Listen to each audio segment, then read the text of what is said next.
여러분 안녕하세요. 저는 너글릉아라고 합니다. 짐바브웨에서 왔습니다. 저는 현재 한국어를 공부하고 있습니다.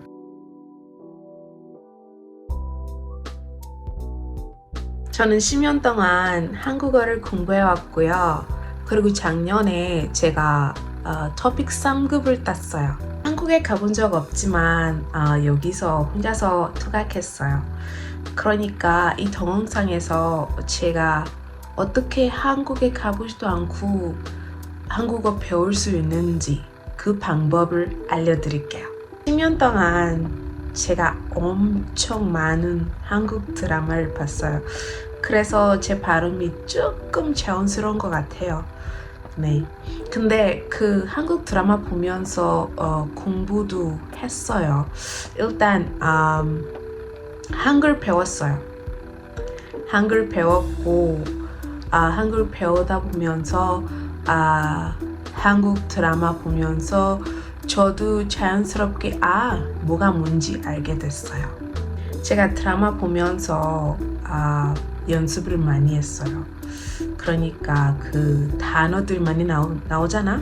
그 정말 진짜 안녕하세요 뭐 등등등. 그래서 그 단어들 나오면서 저도 연습을 많이 했어요. 엄청 어색했어요.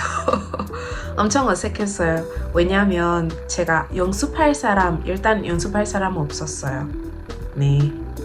처음엔 연습할 사람 없었고요. 그런데요, 연습하면서 제가 자신감을 생겼어요. 그거 엄청 중요한 거예요. 자신감을 생기는 거. 그래서 제가 자신감을 생겼고, 그리고 제가 친구들 사귀었고, 있잖아요. 그 language exchange 앱 있잖아요. 그런 앱들이. 거기서 친구들 많이 찾았고 사귀었고, 그리고 자연스럽게 대화 나누면서 그렇게 배웠어요. 그리고 저도 그 언어 익숙했어요. 그 긴 세월을 배우면서 당연히 다른 앱들이 사용했어요. 듀오링고, 메모라이즈, 그리고 Talk to Me in Korean, 제가 그 앱들이 많이 사용했어요. 혼자만 공부하지 말고 친구들이 사겨. 이거 진짜 엄청 중요한 거예요.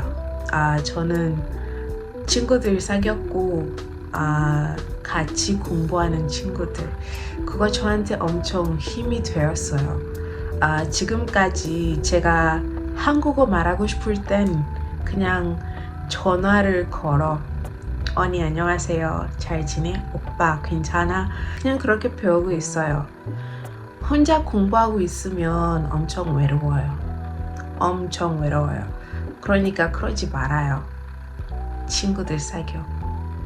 동무 사겨. 동무랄까? 네, 동무인 것 같아. 친구들이 사겨. 너무 중요하다. 외롭지 않고 그냥 포기하지도 않고. 포기하기가 쉬워요. 저도 배우면서 제가 포기하고 싶었던 적이 많았어요. 근데 제가 친구들이 있기 때문에 그렇게 쉽게 포기하지 않았어요.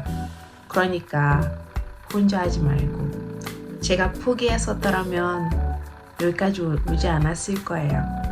그러니까 포기하지 말고 친구들 찾고 혼자 하지 말아요. 그거 너무 중요한 거예요. 저는 K-pop 별로 좋아하지 않지만 이 방법도 엄청 좋은 것 같아요. 그냥 노래 듣고 노래 들으면서 그 발음이 어떻게 하는지, 그리고 단어 어떻게 사용하는지 그거 알게 되는 거예요. 그래서 그 방법도 사용할 수 있어요.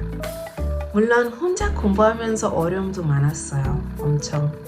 하지만 매일매일 공부하면 조금씩 여기저기 그렇게 하면서 제가 나아진다는 걸 배웠어요. 그리고 무엇보다 실수 괜찮아. 실수해도 돼. 저 실수 많았어요. 제가 사람들이랑 대화하면서 실수도 많았고. 그런데 실수는 성장의 일부 아니겠습니까? 그래서 그냥 계속 하세요. 저는 10년 배웠잖아요. 근데 그 10년 후에 토픽 3급을 땄어요. 그러니까 제가 하고 싶은 말은 천천히 배워도 괜찮아. 빨리 안 배워도 괜찮아. 그냥 계속해요. 중요한 건 매일 조금씩이라도 배우는 거예요. 그러니까 너무 급하지 말고 너무 성급하지 말고 천천히 배우고 싶으면 그래도 돼. 한국에 가보지 않아도 진심으로 배우고 싶다면 그럴 수 있어요. 제가 아프리카에서 할 수 있었다면 여러분도 할 수 있다고 봐요. 한국어 공부는 쉽지 않지만 정말 재밌고 보람 있어요. 여러분 할 수 있어요. 화이팅! Please like and subscribe and share your language goals in the comments below. 다음에 봐요, 여러분. 안녕!